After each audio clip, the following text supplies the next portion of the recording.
Thank you for listening to First and 10, brought to you by the Nashville Post. I am your host, Michael Gallagher. I am excited today to have on Caroline Fenton. You can hear every Monday through Friday from 2 to 6 p.m. on Stillman and Company on ESPN 1025 The Game. That is a mouthful. Caroline, thank you for joining me. Thank you so much for having me. Like I told you a little bit earlier, it's football season. Things have been crazy, but in the absolute best way. So I'm happy to hop on with you. Definitely. There's a lot of Titans news to talk about.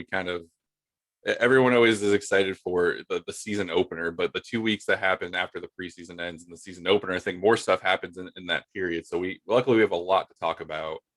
The big thing is Tuesday, the Titans cut 17 players, including Dez Fitzpatrick, Mason Kinsey, former Vanderbilt tight end Jared Pinkney, several offensive linemen, a lot of guys that were on the bubble. They ended up getting cut. A lot of them, 12 of them, I think, ended up signing to the practice squad.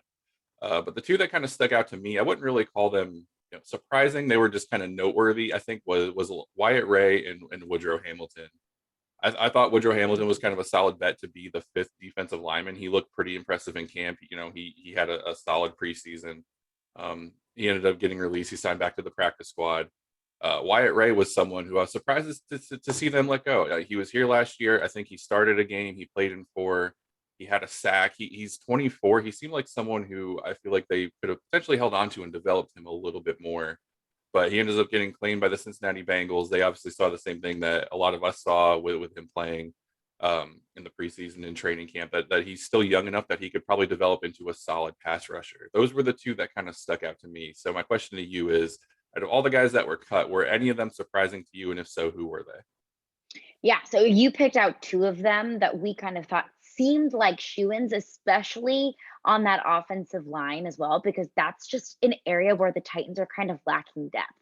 So to see, Cole Banwart especially getting cut, I thought that was someone who kind of had a shoe-in just because you needed roster depth at that spot. But also you have to keep in mind that Ben Jones and Nate Davis are both on the COVID list. They will be coming back. So while it feels a little bit shallow in that position, they will be adding a little bit more depth whenever they get those COVID guys back. But I think Daniel Munyer was a name that I was actually surprised to make the team. That's a guy that we haven't really seen anything good from in the preseason and training camp. And Ryan Tannehill mentioned in a press conference, like there was one really bad play in practice when they were in Tampa Bay. And Ryan Tannehill said, hey, look, it was a bad snap and it was on Daniel Munyer. So I think that was a name that I was a little bit surprised to see make the team, not necessarily get cut. But like I mentioned before, Ben Jones will be coming off of the COVID list. And when he does come back, I wouldn't be surprised to see Daniel Munyer get cut after that. I think on the other side too, not necessarily getting cut, but being kept, is the number of defensive backs that the Titans have retained. They kept 6 safeties, 7 corners. It just seems very, very excessive to keep that many defensive backs. And I do wonder what was the Titans thinking in that? Was it to see a little bit more in practice? Was it to have a little bit more depth in week 1 and then to adjust from there? I think Brady Breeze was a name that I was shocked to see make the team. But I think that you're going to see some changes down the line, a little bit more cuts and cutting more defensive backs and filling in a little bit more of those roles that maybe don't have a lot more depth through the offensive line. And I think the most glaring name that we can get into a little bit more depth is Dez Fitzpatrick, a 4th-round pick. The Titans traded up to get Dez Fitzpatrick. And I was only surprised to see him get cut just simply because of the real estate that the Titans put into that pick, not because of his performance in training camp. Because if the Titans hadn't spent that much draft capital on Dez Fitzpatrick, I wouldn't even have batted an eye at Dez Fitzpatrick not making the 53-man roster because he was making sloppy mistakes. Mike Vrabel had mentioned he was just having trouble getting onto the playbook, understanding this offense. So he's just not quite ready to fit into this offense yet. So it's a cut that makes sense. And I do have to give John Robinson a little bit of credit of saying, hey, look, that was on me. That was a bad pick. He can't block like we expected him to. He can't play special teams like we expected him to. So while you never want to see a 4th-round pick, especially one that you gave up 3 picks to get, go before you even play 1 snap, it makes sense. Dez Fitzpatrick wasn't necessarily a name that I expected after seeing what he saw in training camp to make the 53-man roster. And also Mason Kinsey. Now, he's kind of been a preseason darling. He had a great game against Atlanta. He had a great game against Chicago. So I was a little bit surprised to see him make the team. Or I'm sorry, to see him go. But I think that wide receiver room is so robust that, maybe Mason Kinsey will be a great practice squad addition, but that wide receiver depth is so great. But to see, Cam Batson make the 53-man roster as opposed to Mason Kinsey was a little bit of a shock to me. Yeah, I mean, I agree with pretty much everything you just said. There's a lot of great points in there. We'll definitely touch on Fitzpatrick here in a minute, but I want to go back to Daniel Munyer. I was just as Yeah. surprised as you were to see him make it, because he didn't do anything terribly egregious except for that bad snap, but Mhm. he didn't look as impressive as a lot of the other offensive linemen, some of the other offensive linemen that got cut. And I think that he was maybe kept around just because he does have a little bit of experience. But I think with Aaron Brewer being cleared Mhm. to play now, they claimed Corey Levin yesterday off waivers from the Jets. I don't Mhm. think Daniel Munyer has a spot in this lineup going forward. And I think he was primarily kept as a depth move in case something happened. I mean, you never know what's gonna happen with injuries, COVID, stuff like that. But yeah, Christian DeLauro, I mean, they cut Chandon Henning. There's a lot of really solid guys that I think were cut, and it was almost surprising to see Daniel Munyer get a spot over some of those guys, because you're talking about a 53-man roster, and a lot of these guys getting cut. It's not with Wyatt Ray; they could easily get claimed by another team, and then you can't put them on your practice squad. And it was very surprising to see Daniel Munyer make the team. But I do think you're right. I think once they start getting some COVID guys back, Ben Jones and Nate Davis, that's going to take up a couple more spots. And I do think Daniel Munyer won't be here very much longer. But Right. back to Dez Fitzpatrick. Yeah. It's almost amazing to watch this kind of just go up in flames so gloriously. The Titans traded 3 picks to move up 17 spots in the fourth round to take this kid. He had a couple good days in training camp. He made maybe 2 or 3 plays in camp where you're like, okay, I can understand why they traded up. I could see what John Robinson sees in him. And then you just kind of watch him in the preseason, and he's the first game. I don't even think he was targeted at all. I feel like he kind of got lost in the shuffle, and it's hard to argue, other than maybe Fred Brown. It's hard to argue that Dez Fitzpatrick through training camp in the preseason was better than any of the other Titans receivers. Mason Kinsey far and away outplayed him in both training camp and the preseason. I would say Racey McMath was the better rookie receiver too, just with what he adds in special teams and his ability to go up and get the ball at the highest point. It's almost amazing to watch Dez Fitzpatrick kind of fall from grace, because when they drafted him, like you said, they invested a lot to go up and get him, and they were asking, a lot of reporters were asking John Robinson, you liked him this much to give up that much to go get him, and they were talking him up how he's 6'2", he's 210, he's really big, the kind of receiver we want. And then they end up cutting him. But I guess best case scenario is he doesn't get claimed. You can stash him on the practice squad and develop him. What do you kind of make of the Dez Fitzpatrick situation? Who do you think is to blame for him not making the roster? Is it more of a Dez Fitzpatrick issue where he just simply didn't show enough, or was it the Titans' player evaluation skills that maybe they thought he was better than he actually was? I think it might be a little bit of both, because I think what we've seen from the past few drafts is that the Titans have an evaluation problem. We see it with Isaiah Wilson last year, first round pick, and you get nothing out of him. And then you see it this year with the Titans second round pick, Dylan Radins. He is not ready to play week one, and I would be very shocked to see him play really in the first half of the season, if this season at all. What I've seen from him at training camp, I mean, see him get pancaked in training camp several times. He just doesn't look ready to play in the NFL. But you look at his college career, he played one, maybe 2 games in the 2020 season at an FCS school. So he just hasn't seen that level of competition that you would maybe see at a Big Ten SEC school. So he's not ready to play in the NFL. And you look at Dez Fitzpatrick, fourth round pick, Titans tried to get him, and then he didn't even make the squad. Brady Breeze, I would be surprised to see him make the squad, another day 3 guy. So it's clear that the Titans have some sort of draft evaluation problem going on in there. There seems to be some sort of bridge. So that's one thing. But I think also the Titans expected him to be something, or saw what he did in college, and it just didn't come to fruition in training camp. So I do think that you have to put a little bit of the blame on Dez Fitzpatrick as well.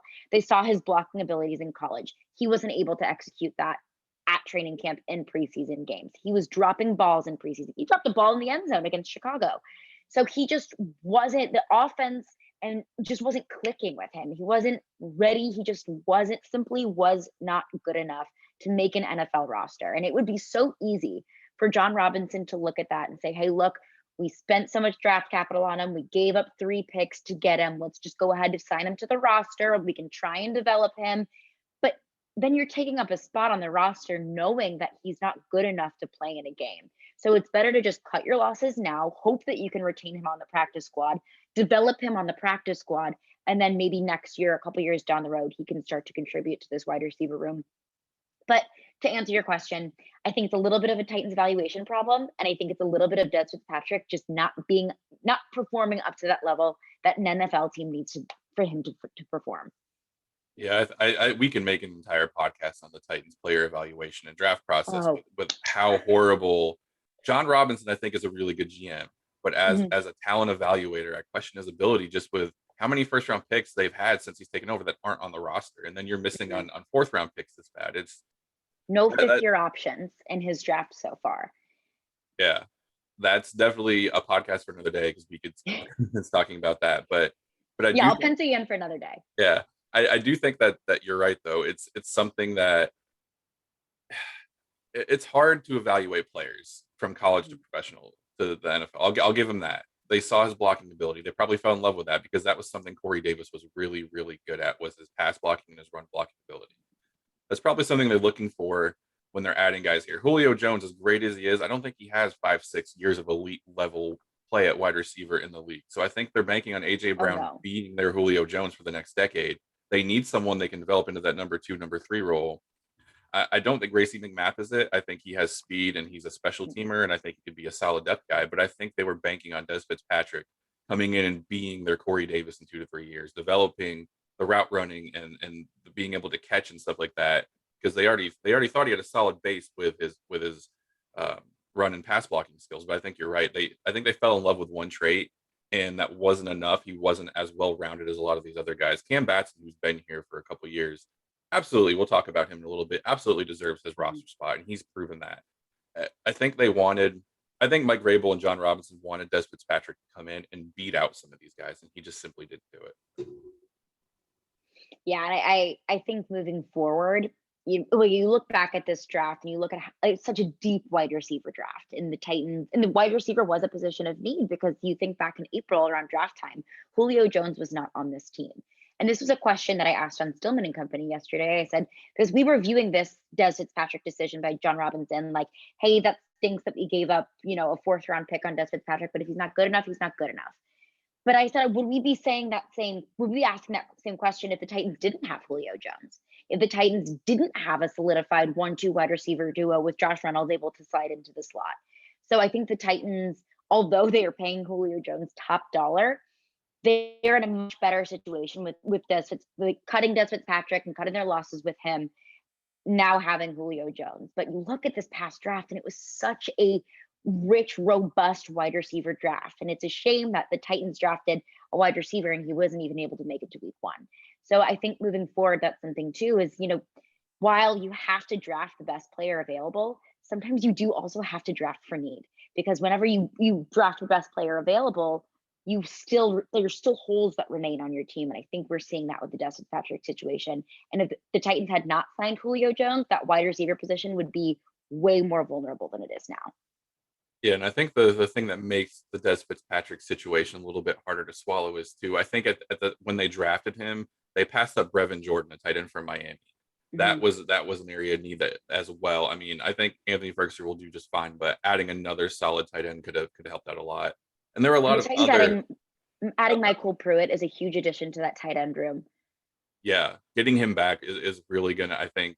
It's almost funny that they let him go because he just was someone that just seemed like a Titan guy. He seemed like a John Robinson guy that was just going to be here regardless of how good or bad he was. It's nice. Obviously, you hate what happened to him out in San Francisco, but it's nice to have the Titans add someone they know what you're getting out of Michael Pruitt. You don't really know what you're getting out of Jeff Swain. He's only been here a year. You don't really know what Tommy Hudson's going to give you. He looked impressive in camp and he looked impressive in preseason. You don't really know. Michael Pruitt is someone who he's reliable and you kind of know what you're getting. But also with Dez Fitzpatrick, they also passed up on a lot of other I don't want to say high end because they weren't first or second round picks, but a lot of other talented receivers like Taylon Wallace out of Oklahoma State, and I think Amon Mhm. St. Brown out of USC was still available. They passed up guys like that who a lot of scouts and analysts had ranked a little bit higher to take Dez Fitzpatrick. And especially after what happened with Isaiah Wilson, you would think John Robinson would want to make sure. He even told us as much. I think in the beginning of January or February, he told us that he's not in the business of having bad drafts anymore after Isaiah Wilson. Dylan Radin's Mhm. kind of looking suspect right now.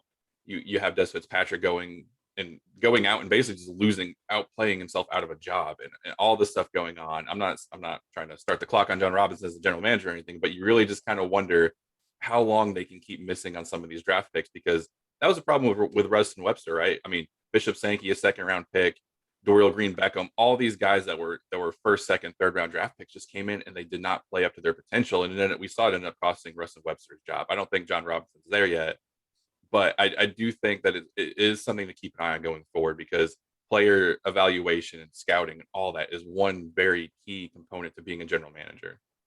And I do think it is very easy for us to say this now on September 2nd, that, okay, we could have gotten this guy, we could have gotten this guy. And especially when the season starts, like, oh, that guy was available in the fourth or fifth round after the Titans took Dez Fitzpatrick. It's so easy for us to say that because hindsight is 2020. But you do have a very fair point that, like, there gets to a certain point where, well, hey, well, why can all of these other teams evaluate? Why can all of these other teams pick up these wide receivers or other positions of need in later rounds, and then actually them come to fruition at some point? But Yeah, at the end of the day, if the Titans win, that's really all that matters. And of course, you need to win in the draft, because that's how you find success down the road, is when you can develop these guys and you can get them in the door and you can have them for 3, 4, 5, 6 years and you can create a franchise off of them. But at the end of the day, the Titans have had a winning season for the past 4 or 5 years. So, as much as we want to dissect John Robinson's draft abilities, because when you don't draft well, you got to pay him. So that's hard when you have to do a little bit of cap gymnastics every year. But you know, you have to look at both sides, because being a general manager, it's not just drafting as well. yeah, that's the other side of the coin. We could sit here and rip John Robinson for his All day. drafting, and I'm sure he would come at us with, well, we've made the playoffs a certain amount of years. We made it to an Hmm. AFC Championship game. We have the best running back in the league. Like there's a lot more in the positive category for John Robinson. It's Yeah, easy to absolutely. nitpick at this little stuff. But Exactly. kind of switching gears, getting into a more positive topic Hmm. to talk about. It does involve Dez Fitzpatrick a little bit, but Dez Fitzpatrick gets cut, but it opens the door for some other guys. And I really, really like the receivers that made this Titans team. I was a little surprised to see them go with 7. I kind of thought Nick Westbrook-Akina was going to be kind of cut and put on this practice squad like he was last year. But Chester Rogers, Marcus Johnson, Cam Batson, all three of those guys, I mean, they played their tails off in camp and in the preseason. I was a little surprised. I kind of thought this was the year Mason Kinsey was going to sneak in and make an actual roster, just with how well he played. I mean, I think he had 14 receptions, like 160 something yards and a touchdown. He was all over the field whenever he was given the chance. But Cam Batson, like I said earlier, he 1,000% deserves his spot. He had 12 receptions, 100 yards and a touchdown in I think like 3 or 4 games last year. Um, I really think that he's someone who's a little bit undervalued. And Todd Downing said it, I think last week or the week before. He's like, I'm never going to count Cam Batson out. I'm never going to bet against him. And I think we saw exactly why by the fact that he went out and made some in the last preseason game. He made a couple really good plays. Chester Rogers' value as a punt returner. He's the only receiver that I think outside of Josh Reynolds, AJ Brown, and Julio Jones that has more than like 30 or 40 receptions in a season. So I like what he brings. Probably I would pencil him in as the number 4 guy behind Josh Reynolds right now. The only thing that scares me, and I want to get your opinion on this, Hmm. is that between Cam Batson, Marcus Johnson, and Nick Westbrook-Akina, they only have 69 career receptions and 4 touchdowns. That's not exactly inspiring when you're looking at kind of the wide receiver issues they've had. Adam Humphries with getting injured last year, Corey Davis with the personal stuff he was going through, and then COVID and all that stuff. The Titans haven't, their receiver group traditionally hasn't stayed healthy as a whole in a while. So that's the only thing that kind of worries me, is if AJ Brown goes down or Julio Jones goes down, and you're looking at, maybe Cam Batson or Marcus Johnson as your number 2 or your number 3 for a 3 or 4 game stretch. I don't really see.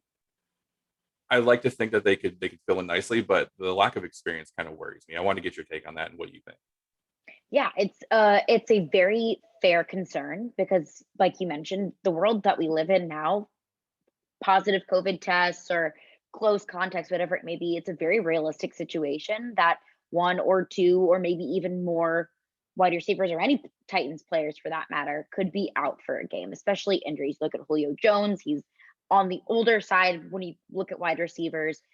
AJ Brown's dealing with a little bit of a knee issue. Julio Jones coming off of a hamstring issue. Josh Reynolds mentioned he was having an Achilles thing that was bothering him. So, of course, injury and COVID is going to be a cause for concern, but that's not necessarily unique to the Titans, but it is something that they are going to have to consider moving forward.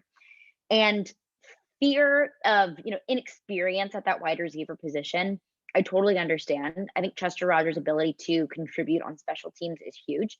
And he also can kind of plug into that position. If, let's say, Julio Jones, knock on wood, goes down at some point in the season, you can plug him into kind of that slot receiver spot. And you have AJ Brown and Josh Reynolds in that 1-2 spot, which I don't hate, because pre-Julio Jones signing, I think that's kind of what the Titans were planning on doing anyways, was having AJ Brown and Josh Reynolds as that 1-2 spot.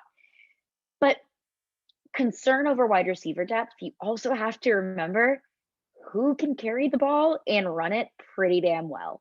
Yeah. If the wide receivers do have a week or so where their depth isn't as robust as it is where it stands right now with Julio, AJ, and Josh Reynolds, the Titans can run the ball pretty damn well. I mean, they ran the ball more than any other team in the league last season, and I'm kind of thinking that's what they're going to do again this season. Maybe not rely on Derrick Henry as much as they did last year, especially when you're looking at those pass catchers in the backfield, but they can rely a lot more on the run game than, say, maybe another NFL team. So, like I said earlier, COVID and injuries are something that every team in the league is going to be concerned about.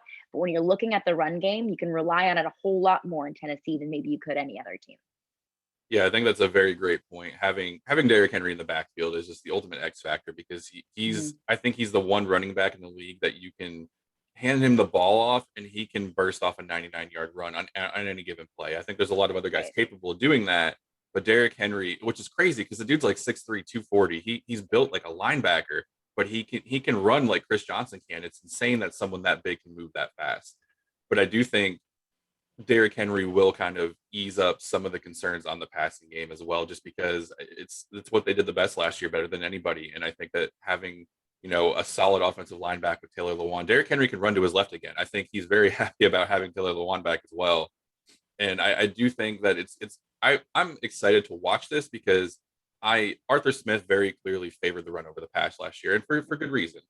Right. But I think Todd Downing is more of a passing-minded offensive guy, just because that's primarily what he's done. If he's not an offensive coordinator, he's been a tight ends coach, he's been a quarterbacks coach.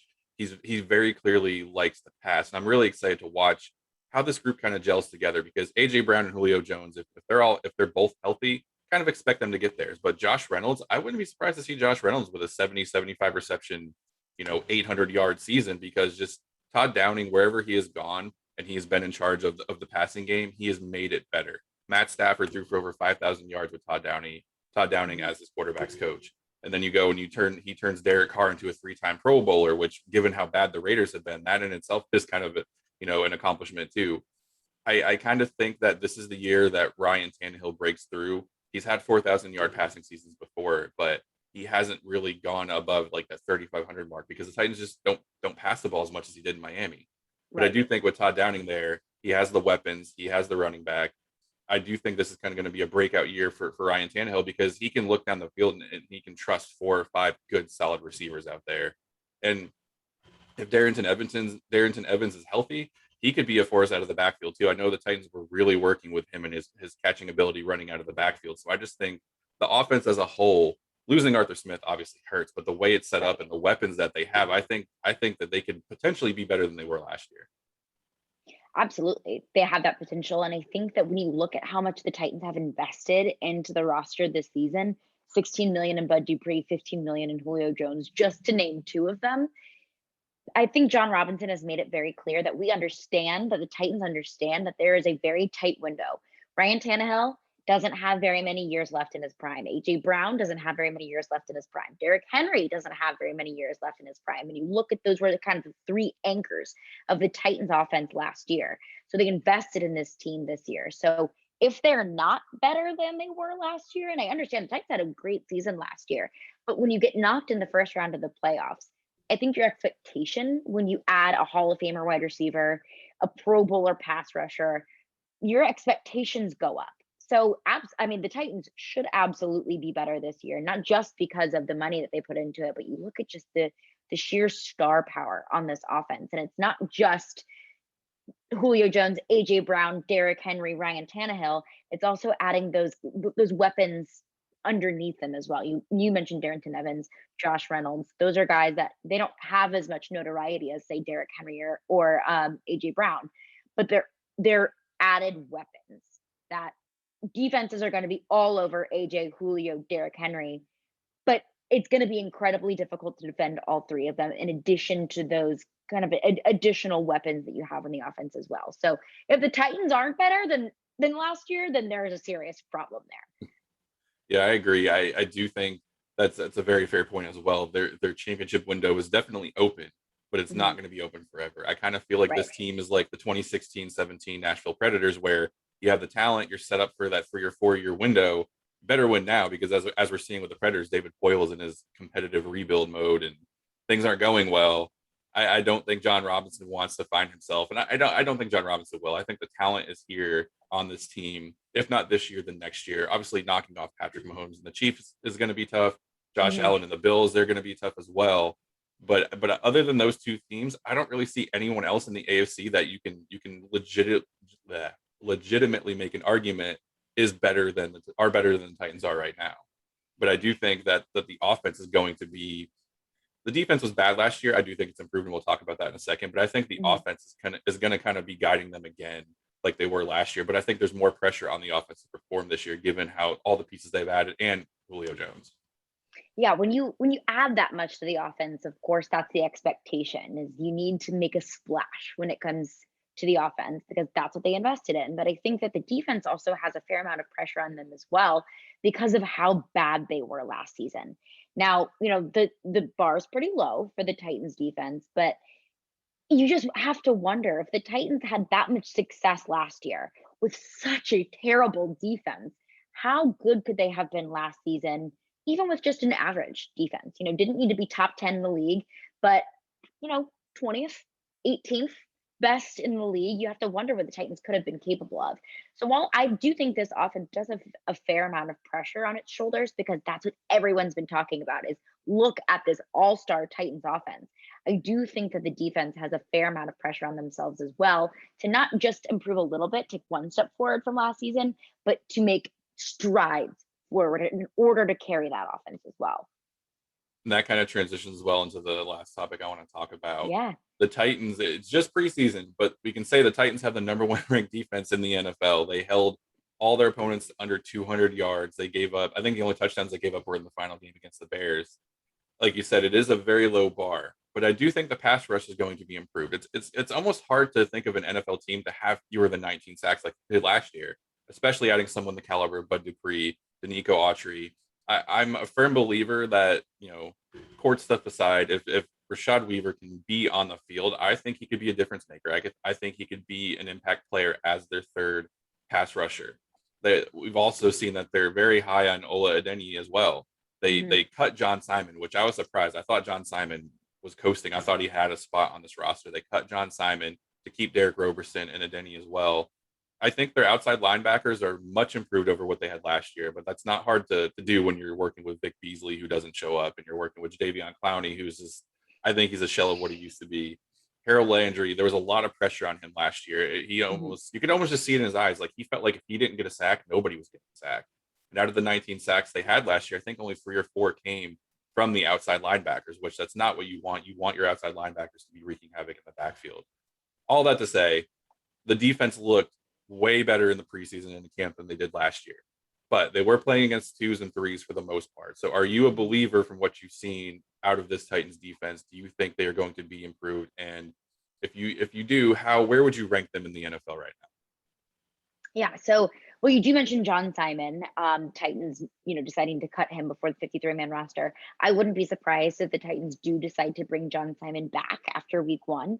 Yeah. Mike Vrabel kind of alluded to that in a press conference was, like, Well, I feel like we haven't seen the last of John Simon, which was kind of felt like a wink, wink, nudge, nudge kind of situation. But yeah, to your point, that was a surprising cut, but I wouldn't be excited. I wouldn't be surprised to see him come back later on in the season. I really liked what I saw from the Titans defense in the preseason, and it's hard to compare to last season because we didn't have a preseason. So it's hard to say, okay, well, the Titans defense looked this good in preseason last year, what would have been, what could this defense look like this year? So I like what I've seen, but you make a very good point. They played against twos and threes, and the Titans had a good bit of their ones out on the field, especially against Chicago. I think they had 8, 9 maybe starters out on defense against Chicago in the preseason. So yeah, they looked great, but they looked great against their second and third string offensive linemen, second and third string quarterbacks. So while I am optimistic to see what this Titans defense can do, I'm not convinced that they're going to remain the number one defense in the league. I think that they will be kind of a middle of the pack from what I've seen. They'll be average, they'll be good. I think you can look at them to see like maybe between the 15th and the 18th ranked defense in the league from what I've seen, from what I know about this defense so far. But I think Bud Dupree is going to be a huge contributing factor to that. Can Bud Dupree start contributing immediately? Because that's exactly what he was brought in to do, was to be that guy, to start contributing immediately, to sack the quarterback. That is his job. Take a little bit of the pressure off of Harold Landry, because when Jadeveon Clowney gets 0 sacks and Harold Landry plays almost 100% of the snaps on defense, that's a whole lot of pressure on Harold Landry, especially somebody who's been who's not the youngest that they've ever been in their life. So I do expect this defense to take steps forward from last season, because how couldn't they? And also, I like what I've seen from them in the preseason. I think Caleb Farley is also going to be another kind of wild card in this defense. How healthy can he be? How much can he really comprehend this defense? Because he hasn't looked like a first round corner. He hasn't looked like what many people said to be the best cornerback in the 2021 draft. So I think that he'll be a wild card as well. But as long as those guys can contribute and pull their weight, I think this defense can be significantly better than last season, but not necessarily the best in the league. Yeah, I think you bring up a good point too with Caleb Farley. Just watching, camp in the preseason games, you would almost kind of watch them and assume that Elijah Molden was the first rounder and Caleb Farley was the third rounder based off kind of how they Mm-hmm. played. Obviously, Farley's dealing with back issues. I mean, they're kind of easing him Mm-hmm. back in. He took last year off too. The guy hasn't played meaningful snaps since 2019, so I think you got to keep that in mind as well. But I do think, and you mentioned this earlier, they're keeping a lot of depth at defensive back between the corners and the safeties. Mm-hmm. Jack Rabbit Jenkins is someone who I think is going to stabilize that group. I do think Christian Fulton will take a step forward in his development. I've liked what I've Mm-hmm. seen out of him as well. So maybe there isn't a right answer here. Maybe there is. What do you feel is the most improved defensive position that the Titans have addressed? They added Bud Dupree, Danico Autry to help the pass rush. You go out and draft Rashad Weaver. You overhaul the entire defensive backfield basically. Monty Hooker steps in as the full-time safety for Kenny Vaccaro. Jeffrey Simmons, the anchor of the defensive line. There's a lot of ways to go, but if you had to pick one position that you think is the most improved on the defensive unit, what would you pick? I think it would be easy to say corner in signing Jack Rabbit Jenkins. And you mentioned him kind of bringing in that veteran role, kind of being like the leader in that cornerback group. That's a fairly young group.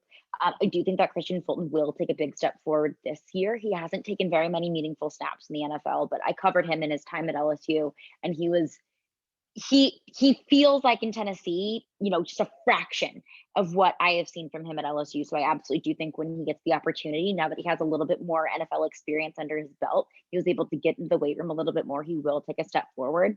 So and also drafting Caleb Farley in the first round, of course. I think it could be easy to say corner, but I'm going to go linebacker. Adding Bud Dupree, adding so much depth to that pass rush.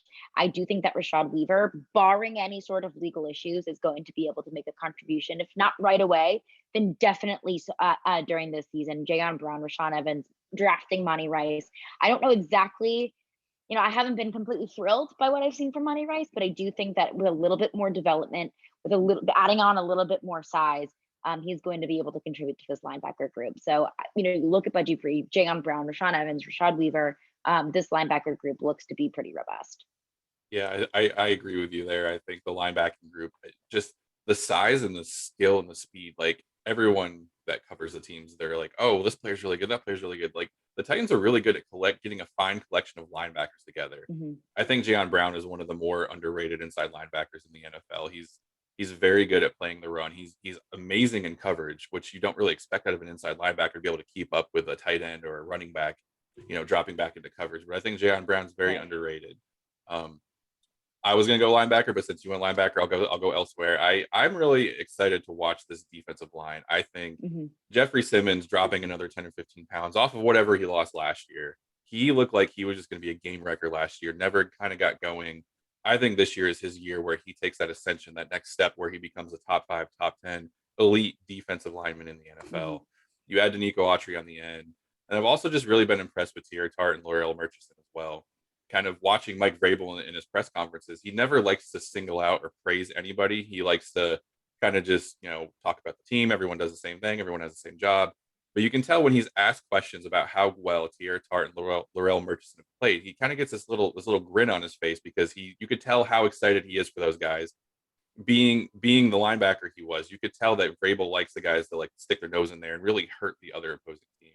So I'm gonna go with the defensive line just because I feel like with Nico Autry, Jeffrey Simmons, Tierra Tart is probably going to be the third guy. I think that's a really solid front seven if you have those guys in the linebackers like you mentioned. So I I may be cautiously optimistic. I think the Titans defense could be ranked 12 to 15 somewhere in there, but I'm excited to watch a defense not go out and stick up the field because last year was almost brutal at points to watch this defense just fall on its face as much Brutal. as it did. Brutal, brutal, brutal. And it was so difficult to see. I mean, the defense just couldn't get off the field. But I mean, you mentioned Jeffrey Simmons and Nico Autry. I talked to Jerron Davenport, and he said, Jeffrey Simmons hasn't really been able to have that breakout year. His stat lines may not necessarily reflect the talent that he has, but adding to Nico Autry kind of compares it to like a Batman and Robin. Like Jeffrey Simmons has been a Robin, that all he has needed is his Batman to really kind of push him and to be that supporting role in the defensive line. So do think you make a very, very fair point there. Yeah, I'm kind of this may just be me living in fantasy land, but I'm kind of hoping it turns into an Aaron Donald, Michael Brocker situation for that the couple years that were with the Rams. They had a very dominant inside defensive line, and if that happens, it's going to be awfully hard to go in and run the ball against the Titans. Teams had a lot of success doing that last year, and this year, I mean, no one was scared of this Titans defense last year. I think adding Bud Dupree, Danico Autry, Mhm. Jackrabbit Jenkins. I mean, any grown man that will sit here and demand people call him Jackrabbit, you should hear that man. So I think the defense is set up really well. John Robinson, he cleaned house. I'll give him credit. He recognized the weaknesses. He got rid of the people that he thought were contributing to it. And I think if anything, this should give Shane Bowen the confidence to be the defensive coordinator he should have been last year.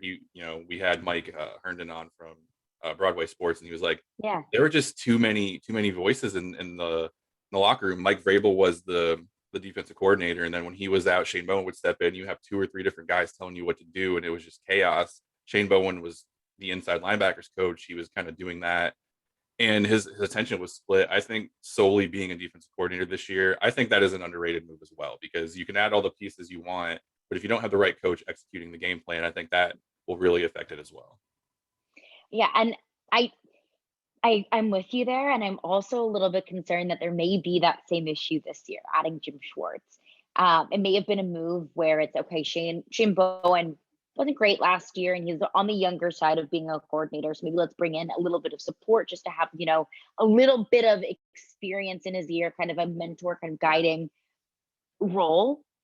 But I do worry about kind of that power struggle with all of those alpha male personalities contributing to the defense, like Vrabel being a defensive guy, Shane Bowen being the defensive coordinator, and Jim Schwartz having head coaching and defensive coordinator experience. I worry sometimes that it may be that same kind of issue of too many defensive cooks in the defensive kitchen. Who exactly is running this offense? But as long as they can establish those roles and they have the mutual respect for one another, and they know, okay, Shane is the guy on defense, and we are all just playing supplemental roles. I do think that it can end up being a positive, but that is one worry that I have is who exactly is running this defense. Yeah, that's another interesting point as well. I mean, if you ask anyone in the Titans, in the building, they're going to say Jim Schwartz is purely defensive assistant. He's an extra Hmm. set of eyes for Shane Right. Bowen. but he was a top-notch defensive coordinator for 2 decades. It's going to be kind of hard to sit there and not, when you see something you want to happen, you want to change, it's going to be hard to try to not to overrule Shane Bowen. It's his first Right. year officially in this job. Jim Schwartz has that he's a Titan guy as well. So that is something to keep an eye on. But I think if they manage it the way they should, I think Jim Schwartz will exponentially help Shane Bowen, because it'll help a first year defensive coordinator to have someone as experienced as Jim Schwartz to go to and say, hey, I'm kind of struggling with this. I need some help with this. And to have that second set of eyes to help him out as well. But I do think you raise a fair point. If the defense starts struggling week 10 and they're worse than they were last year, are they going to fire Shane Bowen and just promote Jim Schwartz to defensive coordinator? That's something I don't think a lot of fans or a lot of people just in general have considered, because that's a move I can absolutely see happening if the Titans defense struggles. Yeah, and that's another thing too, is Mike Vrabel okay with that? Because I don't know how. I know Mike Vrabel is a head coach and he is an alpha male to his core, but so is Jim Schwartz. So how would Mike Vrabel feel, about promoting Jim Schwartz to the defensive coordinator position, a position that Mike Vrabel very well could fill himself if he wasn't head coach. So I think that will be it, to see that dynamic there. I think it will be very, very interesting. Yes, I definitely agree. Caroline, great stuff. We really appreciate you joining me. I'm sorry for Thank you the so last minute much. invite. This is a lot of fun. This was a blast. Nice to formally meet you. This is the first time I've gotten to actually interact with you since you took the Yes, job. nice to Zoom meet you. Yeah, we really appreciate it. Where can people follow you on Twitter? You can follow me on Twitter at Caroline Fenton 1, and I'm live Monday through Friday from 2 to 6 on ESPN 1025 The Game, and we stream on Twitter, Twitch, YouTube, and the Game Nashville app. There you go. That's all the info you need. Go follow her. Go follow ESPN 1025 The Game as well. And Monday through Friday, make sure you're listening. Really appreciate it. Awesome. Thank you.